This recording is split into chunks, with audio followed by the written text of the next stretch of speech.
नमस्कार, बहुत स्वागत है आपका। मैं हूं आपके साथ योगेश पांडे। बुलेटिन का आगाज करेंगे इस वक्त की बड़ी खबर कन्नौज से आ रही, जहां पर बीजेपी सांसद सुब्रत पाठक का बड़ा बयान सामने आया है। स्वामी प्रसाद मौर्य को लेकर सुब्रत पाठक का यह बयान आया है। बीजेपी में थे तब जपते थे राम नाम, सुब्रत पाठक ने बात कही है।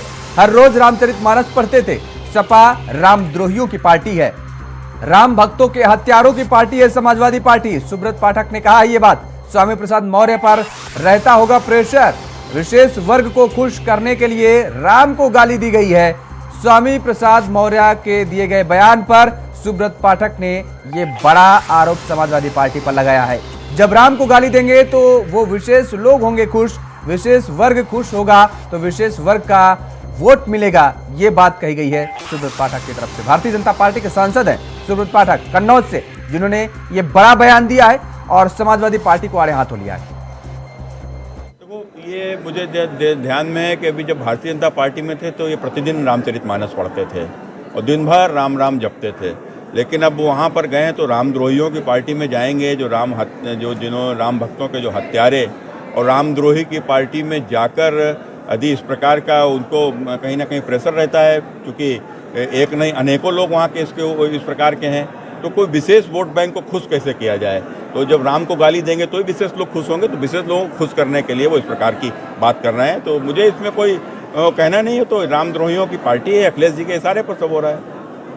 अभी तक कोई प्रतिक्रिया भी नहीं आई है समाजवादी पार्टी की तरफ से? नहीं, वो नाराज होने की नौटंकी कर रहे हैं, लेकिन अभी तक पार्टी से नहीं निकाला है। शुभम कटियार हमारे संवाददाता हमारे साथ फोन लाइन पर बने हुए हैं खबर पर ज्यादा जानकारी के साथ। शुभम, सुब्रत पाठक ने यह बड़ा बयान दिया है और खासतौर पर समाजवादी पार्टी के आड़े हाथ लिया है। जी, आपको बता दें कि आप देख सकते हैं किस तरीके से जो स्वामी प्रसाद मौर्य हैं, मौर्य पे जो रामचरितमानस से बयान आया, बयान के बाद अब कन्नौज में काफी जो लोग हैं, जो हिंदू पक्ष के लोग भी हैं, वो भी काफी प्रदर्शित दिख रहे हैं। आप देख सकते हैं जिस तरीके से कन्नौज के सांसद हैं सुब्रत पाठक, उन्होंने बयान दिया है कि भाजपा सांसद ने कहा है कि स्वामी प्रसाद मौर्य बीजेपी में थे तब वो प्रतिदिन रामचरितमानस का पाठ करते थे, रामचरितमानस पढ़ते थे। कहीं ना कहीं ये हमला सपा पर भी बोला है कि सपा को जैसा कि रामद्रोहियों की पार्टी भी बता दिया कि भाई राम भक्त के हत्यारे की पार्टी है। तो इस तरीके का जो स्वामी प्रसाद मौर्य ने जो बयान दिया, तो सुब्रत पाठक का कहना है कहीं ना कहीं उन पे पार्टी का प्रेशर है, जिसके कारण उन्होंने बयान दिया। जी शुभम, लेकिन अगर समाजवादी पार्टी के नेताओं को देखें तो कहीं ना कहीं खासतौर पर नाराजगी नजर आ रही है स्वामी प्रसाद मौर्य के इस बयान को लेकर के। कन्नौज में क्या कुछ रुख नजर आ रहा है समाजवादी पार्टी के नेताओं को इस बयान को लेकर? सकते हैं कि जब समाजवादी पार्टी के बारे में जब सुब्रत पाठक से पूछा गया तो कहीं ना कहीं सुब्रत पाठक ने जो समाजवादी पार्टी के नेताओं की जो नाराजगी है उसको भी एक ड्रामा बता दिया कि नाराजगी नहीं है, अगर नाराजगी है तो स्वामी प्रसाद मौर्य को बाहर तो भी निकाला अभी तक। जी बिल्कुल शुभम, आप हमारे साथ बने रहिए, आपका रुख करेंगे। तो ये बड़े आरोप लगाए गए हैं सुब्रत पाठक की तरफ से। बीजेपी में थे तब राम नाम का नाम जपते थे और अब इस तरीके की बयानबाजी कर रहे हैं।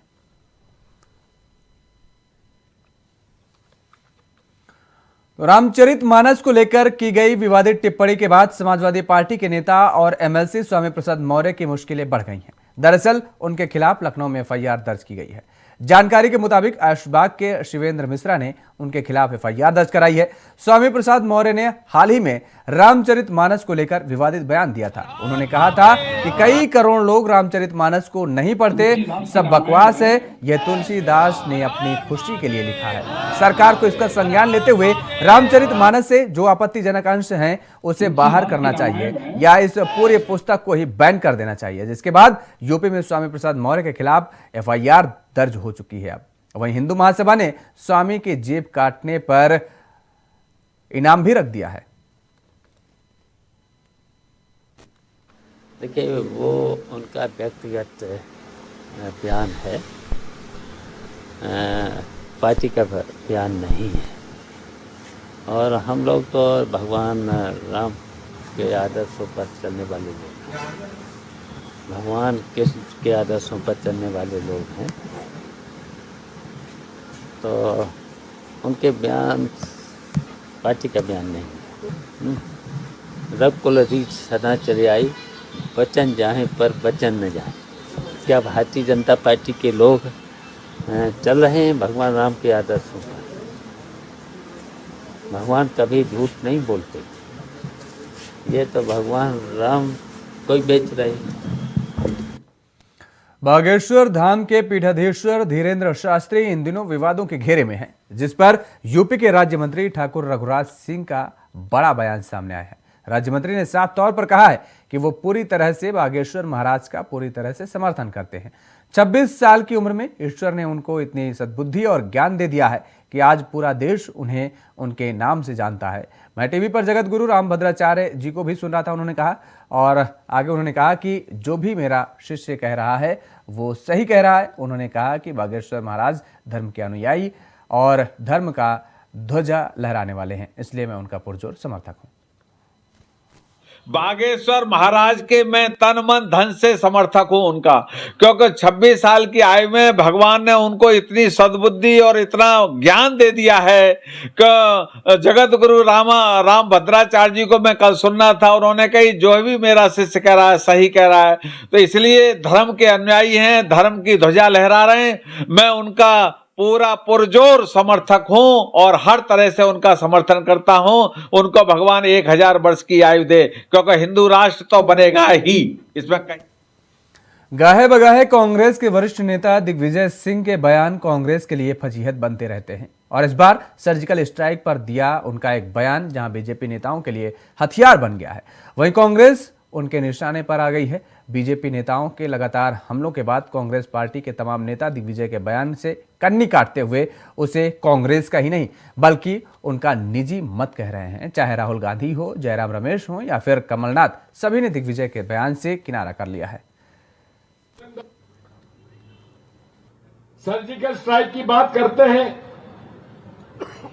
कि हमने इतने लोग मार गिराए, लेकिन प्रमाण कुछ नहीं, केवल झूठ का पुलिंदा से ये राज कर रहे हैं। कांग्रेस पार्टी के senior leader Digvijaya Singh surgical strike पर दिए बयानों से खुद ही घिर गए हैं। कांग्रेस पार्टी ने भी उनसे किनारा कर लिया है। राहुल गांधी, जयराम रमेश और पूर्व सीएम कमलनाथ ने क्या कुछ कहा वो आपको सुनाते हैं। शाम को 6:30 बजे मैंने कांग्रेस पार्टी की तरफ से एक औपचारिक बयान दिया है। जो स्टेटमेंट दिग्विजय सिंह जी ने 2019 के सर्जिकल स्ट्राइक के बारे में दिया था और जो प्रमाण मांगे थे वो उनकी निजी राय है, उनकी व्यक्तिगत व्यू है। ये कांग्रेस पार्टी का स्टैंड नहीं है। कांग्रेस पार्टी का हमेशा ये मानना रहा है, हम मानते हैं और मानते रहेंगे कि राष्ट्रीय हित में जो सेना की ओर से कार्रवाई की जाती है वो जरूरी होती है। 2014 के पहले भी 5-6 सर्जिकल स्ट्राइक हुए थे। तो एक बार मैं फिर कह दूं, दिग्विजय सिंह जी ने जो कहा था, जिस संदर्भ में वो कहा था, वो उनकी निजी राय है, वो कांग्रेस पार्टी की राय बिल्कुल नहीं। मगर ऐसे कैसे जो दिग्विजय सिंह जी ने कहा उससे मैं बिल्कुल अग्री नहीं करता हूं। हमारी आर्मी पर हमारा पूरा ट्रस्ट है। अगर आर्मी कुछ करे, सबूत देने की कोई जरूरत नहीं है। तो मैं पर्सनली उनके स्टेटमेंट से कंप्लीटली डिसएग्री करता हूं और कांग्रेस पार्टी की ऑफिशियल पोजीशन भी यही है कि वो दिग्विजय जी का पर्सनल ओपिनियन है, वो हमारा ओपिनियन नहीं है। टाइम्स नाउ से प्रदीप दत्ता। वो हमारी पार्टी का इसमें आ गया, क्लैरिफिकेशन आ गया कि ये उनकी व्यक्तिगत राय है, वो अपने रमेश ने दी है, तो उनकी व्यक्तिगत राय है। जो स्टैंड हमारे पार्टी का है वो स्टैंड मेरा है। दिल्ली एमसीडी मेयर चुनाव फिर टल गया है। आम आदमी पार्टी और बीजेपी के पार्षदों के हंगामे के चलते मेयर चुनाव के लिए वोटिंग नहीं हो पाई है। इससे पहले 6 जनवरी को हंगामे के चलते मेयर चुनाव टल गया था। हंगामे के बाद सदन को स्थगित कर दिया गया। सदन में मंगलवार को सुबह से ही जमकर हंगामा हुआ। पहले सदन में पैरा फोर्सेस की तैनाती को लेकर आपने विरोध किया और इसके बाद जब मनोनीत पार्षदों के शपथ दिलाई गई तब आम आदमी पार्टी ने जमकर हंगामा किया।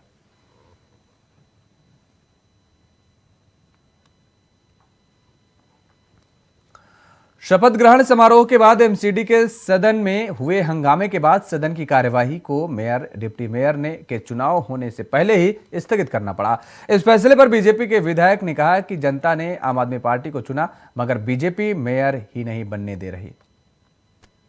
ये जो प्रयोग भारतीय जनता पार्टी यहाँ दिल्ली में कर रही है, ये प्रयोग है कि अगर आप चुनाव हार जाएं तो आप उस राज्य में सरकार ही ना बनने दें, आप प्रोटम मेयर के हवाले से या प्रोटम स्पीकर के हवाले से सरकार ना बनने दें और राष्ट्रपति के माध्यम से आप अपनी केंद्र की सरकार चलाएं, जो ये एमसीडी में कर रहे हैं। दिसंबर से मैंडेट आम आदमी पार्टी को मिला हुआ है, आम आदमी पार्टी की सरकार एमसीडी में बननी तय है।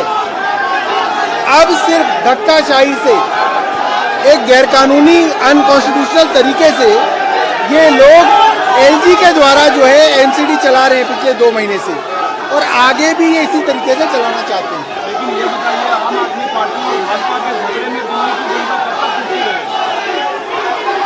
ये कोई झगड़ा नहीं है, ये बेईमानी है, ये चीटिंग है। जनता ने आम आदमी पार्टी को चुना और भारतीय जनता पार्टी जो है मेयर ही नहीं बनने दे रही, इलेक्शन नहीं होने दे रही, सरकार नहीं बनने दे रही, ये तो बेईमानी है।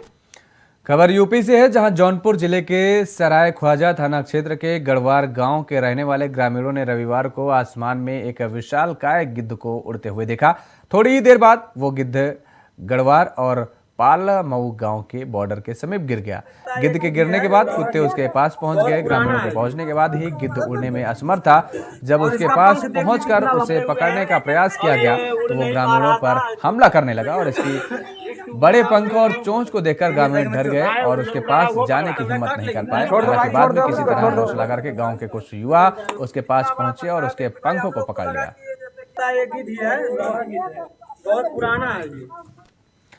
उधर नोएडा में मुठभेड़ के दौरान मोबाइल लुटेरा गोली लगने से घायल हो गया है। आपको बता दें कि सेक्टर 58 थाना इलाके से मुठभेड़ के दौरान फरार हो गया था। आज सेक्टर 113 थाना पुलिस ने सेक्टर 79 के पास चेकिंग कर रही थी, तभी चेकिंग के दौरान हुई मुठभेड़ में मोबाइल लुटेरा धर्मा को घायल हालत में गिरफ्तार किया गया।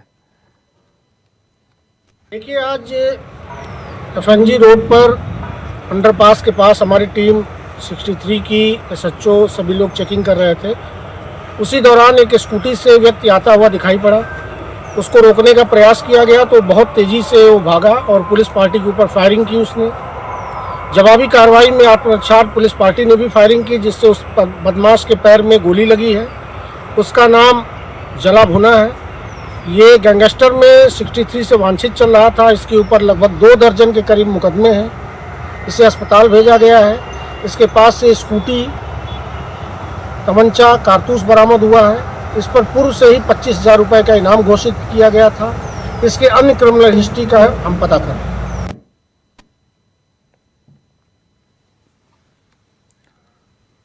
उधर मैनपुरी के तिकुनिया पार्क में सरकारी जमीन पर अवैध कब्जे को लेकर दिव्यांगों का दूसरा दिन भी धरना प्रदर्शन जारी रहा। दिव्यांगों का आरोप है कि भोगांव तहसील क्षेत्र के ग्राम मझना में 1000 बीघा सरकारी जमीन पर दबंगों द्वारा अवैध कब्जा कर लिया गया है और जमीन को बेचा जा रहा है।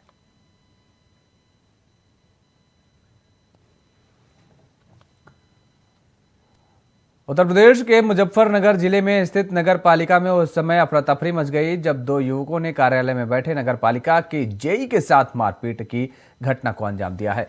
वहीं मारपीट की ये पूरी घटना कार्यालय में लगे सीसीटीवी कैमरे में कैद हो गई है और जिसके बाद सोशल मीडिया पर वायरल कर दिया गया। इस वीडियो को, इस घटना को लेकर पीड़ित जेई ने नगर कोतवाली में तहरीर देकर आरोपियों के खिलाफ कार्रवाई की मांग की है।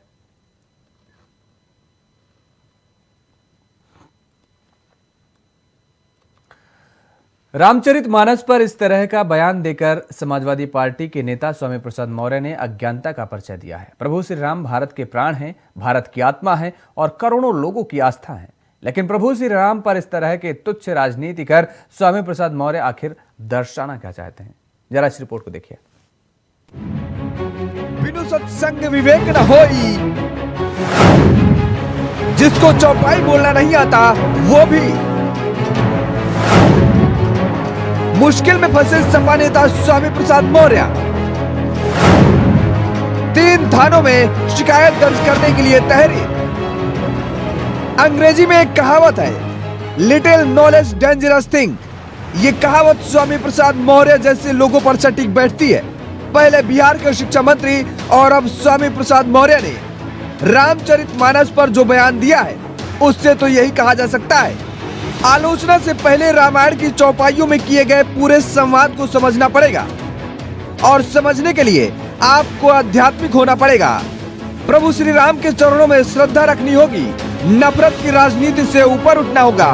दरअसल स्वामी प्रसाद मौर्य ने कहा था कि करोड़ों लोग रामचरितमानस को नहीं पढ़ते, सब बकवास है। तुलसीदास ने रामचरितमानस अपनी खुशी के लिए लिखा है। स्वामी प्रसाद मौर्य यही नहीं रुके, उन्होंने कहा कि सरकार को इसका संज्ञान लेते हुए रामचरितमानस से जो आपत्तिजनक अंश हैं, उसे बाहर करना चाहिए या इस पूरी पुस्तक को ही बैन कर देना चाहिए।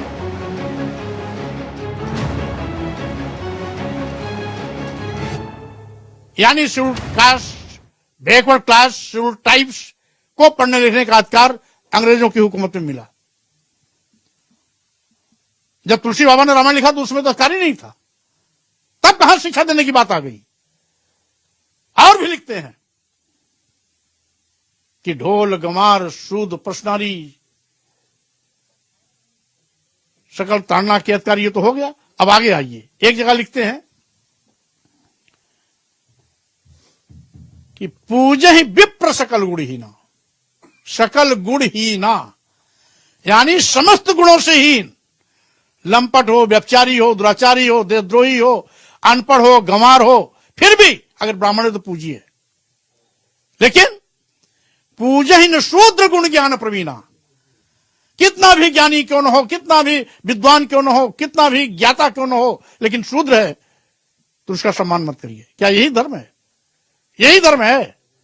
अगर यही धर्म है तो ऐसे धर्म को मैं नमस्कार करता हूं। स्वामी प्रसाद मौर्य जैसे लोग समाज को ऊंची और छोटी जाति में बांटेंगे तो समाज में क्या उदाहरण जाएगा? ऐसे राज्य के बच्चों का भविष्य और शिक्षा का स्तर क्या होगा जहां के मंत्री या विधायक ऐसे बयान दे रहे हैं? लेकिन जनता समझदार है, लोग विकास चाहते हैं। इन अभद्र टिप्पणियों से वोट नहीं मिलेगा और इस तरह के बयान देने से उन लोगों को खामियाजा भी भुगतना पड़ेगा। मानस पर स्वामी प्रसाद मौर्य की विवादित टिप्पणी। सपा के विधान परिषद सदस्य हैं स्वामी प्रसाद मौर्य। हिंदूवादी संगठनों के निशाने पर आए स्वामी प्रसाद मौर्य। हिंदू महासभा के कार्यकर्ताओं ने किया बड़ा ऐलान। मौर्य की जीप काटने वाले को 51,000 रुपए का इनाम देने का ऐलान। रामचरितमानस पर विवादित टिप्पणी के बाद सपा नेता और विधान परिषद सदस्य स्वामी प्रसाद मौर्य हिंदूवादी संगठनों के निशाने पर आ गए हैं। आगरा में हिंदू महासभा के कार्यकर्ताओं ने सोमवार को स्वामी प्रसाद की नकली शव यात्रा निकाली। इस दौरान पार्टी की जिला प्रभारी ने स्वामी प्रसाद मौर्य की जीप काटने वाले को 51,000 रुपए का इनाम देने की घोषणा कर दी है। कोई भी साहसी व्यक्ति है, जिस तरीके से हमारे रामचरितमानस पर पवित्र ग्रंथ पर उसने अभद्र टिप्पणी की है, तो उसकी जीप को काटेगा और उसमें जूते लगाने का काम करेगा, उसको ये नगद 51,000 रुपए का इनाम और देगा। स्वामी प्रसाद मौर्य समाजवादी पार्टी के नेता हैं, जो रामचरितमानस पर विवादित बयान देकर हिंदूवादी संगठनों के निशाने पर आ गए हैं। राजनीतिक दलों को समझना पड़ेगा कि ऐसे नेता हमारी भावी पीढ़ी के साथ खिलवाड़ करना बंद करें। जब पहले से एक विवाद चल रहा है, बिहार के शिक्षा मंत्री के बयान के बाद समाजवादी पार्टी के नेता का ऐसा बयान देना, हिंदू आस्था को ठेस पहुंचाना, ये क्या दिखाता है? ये तो सोची समझी साजिश नजर आती है। सनातन धर्म का अपमान करने की ये साजिश है। अगर ऐसे लोगों को जानकारी नहीं है तो उन्हें श्री रामचरितमानस जरूर पढ़ना चाहिए।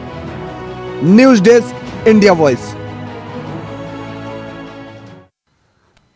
सपा नेता स्वामी प्रसाद मौर्य के रामचरितमानस को लेकर दिए बयान को लेकर पूरे प्रदेश में बवाल मचा हुआ है। वहीं सिद्धार्थनगर जिले में भी सदर विधायक श्याम धनी राही ने भी हमला बोला है। श्याम धनी ने कहा है कि रामचरितमानस हिंदू धर्म का प्रतीक है। स्वामी प्रसाद मौर्य पूर्व में भारतीय जनता पार्टी से मंत्री थे, फिर वो पार्टी बदलकर सपा में चले गए। समाजवादी पार्टी ने अयोध्या में भगवान श्री रामचंद्र के भक्तों पर गोली चलवाने वाले का चलवाने का काम किया था और उनकी मानसिकता ओछी है। ये लोग पूरी तरह से विक्षिप्त हो चुके हैं, इसलिए हमारे रामचरितमानस पर विवादित टिप्पणी कर रहे हैं। नगर जिले के कपिलवस्तु विधानसभा क्षेत्र के विधायक श्यामधनी राय जी हमारे साथ आज मौजूद हैं खास बातचीत करने के लिए। आइए इनसे हम बात करते हैं। विधायक जी, स्वामी प्रसाद मौर्य ने कहा है कि जो है रामचरितमानस को बैन लगा देना चाहिए, इस पे क्या कहेंगे? कि रामचरितमानस हमारे हिंदू धर्म संस्कृति का एक प्रतीक है। स्वामी प्रसाद मौर्य जी पूर्व में भारतीय जनता पार्टी से मंत्री रहे और पुनः ये पार्टी छोड़कर समाजवादी पार्टी में चले गए और समाजवादी पार्टी ने अयोध्या जी में श्री रामचंद्र भगवान के पवित्र भव्य मंदिर पर भक्तों पर गोली चलवाने का काम किए थे और इनकी मानसिकता ओछी है क्योंकि ये लोग अब बिल्कुल विक्षिप्त हो चुके हैं। इस नाते हमारे रामचरितमानस पर, जिस पर आम जनमानस का आस्था है, उस पर ये प्रहार करके किसको ये संदेश देना चाहते हैं जो भारतवर्ष पर मुगलों ने आक्रमण किया था, उनको संदेश देना चाहते हैं। और ये रामचरितमानस पर इस तरह से टिप्पणी, इनका ओछी मानसिकता है और जो है एक ऐसे लोगों का ये संदेश दे रहे हैं, ये अच्छी बात नहीं है। वो भी कह रहे हैं कि जो है पिछड़ों और दलितों का उसमें अपमान किया गया है, उस श्लोक को हटाना चाहिए या बैन लगाना चाहिए? देखिए, श्री रामचंद्र भगवान जब वनवास हुआ तो उन्होंने ऐसे जो है लोगों को साथ लेकर जो सीता माँ का अपहरण किया था, ऐसे अपराधी नहीं, अपहरणकर्ता के साथ उस पर दुराचार और अनाचार को मिटाने के लिए भगवान ने अब इन्हीं सभी लोगों को, दलितों, गिरजा और भालू बानरों को लेकर के उन्होंने समुद्र पार करके विजय प्राप्त किया था। और ये जो इस तरह से ये खबर बदायूं से है, जहां दबंगों ने दुकानदारी की पिटाई की है। दुकान के पीछे टॉयलेट करने से रोकने पर पीटा दुकानदार को और ये पिटाई दुकानदार को की गई है। वीडियो वायरल हो रहा है। मामले की सूचना लगते ही मौके पर पहुंचे पुलिस। दोनों पक्षों को पुलिस ने थाने में बिठाया है। तो दातागंज कस्बे के मुख्य मार्केट का ये पूरा मामला है, जहां पर एक दुकानदार की जमकर पिटाई की गई है और पिटाई का वीडियो सोशल मीडिया पर वायरल हो रहा है। दरअसल आपको बता दें कि दुकान के पीछे टॉयलेट करने के मामले पर यह झगड़ा हुआ और उसके बाद पिटाई की गई।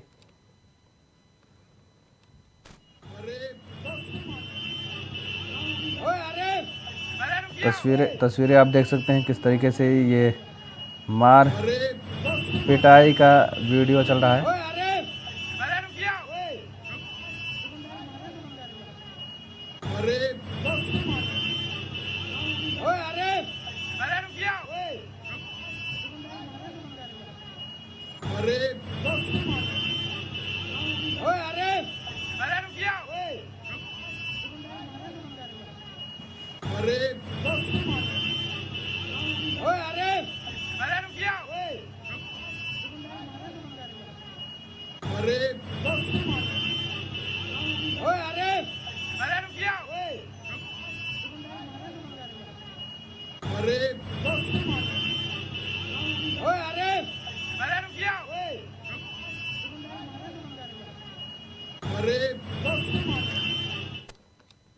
उधर रायबरेली में अधिवक्ताओं ने काली पट्टी बांधकर प्रदर्शन किया है और कई मांगों को लेकर विरोध जताया है। वकीलों ने मांग का हवाला दिया है और मांग करते हुए कहा है कि प्रदेश में एडवोकेट प्रोटेक्शन एक्ट लागू किया जाए। इसके साथ ही कलेक्ट्रेट में प्रदर्शन करते हुए सेंट्रल बार एसोसिएशन सिविल के वकीलों ने डीएम को मुख्यमंत्री के नाम अपनी मांगों का ज्ञापन सौंपा है।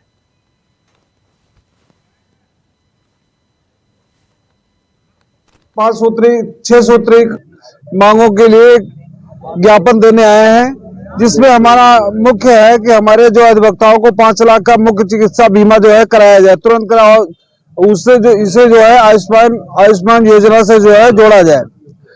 और नंबर 2 है अधिवक्ता कल्याण निधि न्यासी समिति लखनऊ में प्रदेश अधिवक्ताओं के लंबित दावों का यथाशीघ्र जो है भुगतान कराया जाए। जिलों में अधिवक्ताओं के चैम्बरों का निर्माण कराया जाए। हर जिले में जो अधिवक्ताओं को बैठने की व्यवस्था नहीं है, उसके लिए चैम्बर का निर्माण यथाशीघ्र कराया जाए। अधिवक्ता व पत्रकार की मृत्यु पर एक समान धनराशि दी जाए। 60 वर्ष से अधिक अधिवक्ताओं को लगभग 40,000 अधिवक्ताओं के लिए पेंशन योजना लागू की जाए तथा एडवोकेट प्रोटेक्शन एक्ट लागू किया जाए। बिहार के हाजीपुर जिले के महानार सामुदायिक स्वास्थ्य केंद्र में बीती देर रात अचानक स्टोर रूम में रखे दवा और जरूरतमंद अस्पताल के सामानों में आग लग गई और आग फैलने के बाद ऑक्सीजन सिलेंडर ब्लास्ट करने लगे। आनन फानन में महानगर सामुदायिक केंद्र में भर्ती सभी मरीजों को स्वास्थ्य कर्मचारियों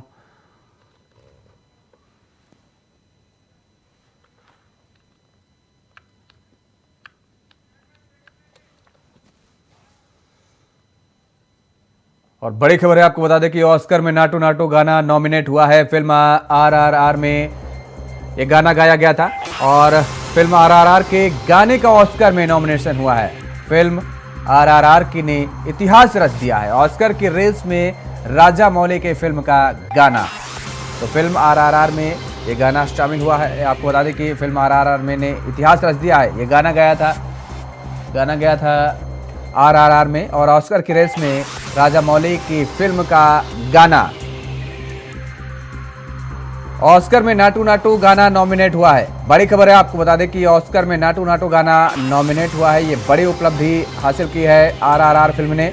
फिल्म RRR के गाने का ऑस्कर में नॉमिनेशन हुआ है। और इसी खबर पर ज्यादा जानकारी के साथ हमारे संवाददाता हरेराम शर्मा हमारे साथ फोन लाइन पर बने हुए हैं। हरेराम, ऑस्कर की रेस में राजा मौली के फिल्म के गाने ने इतिहास रच दिया।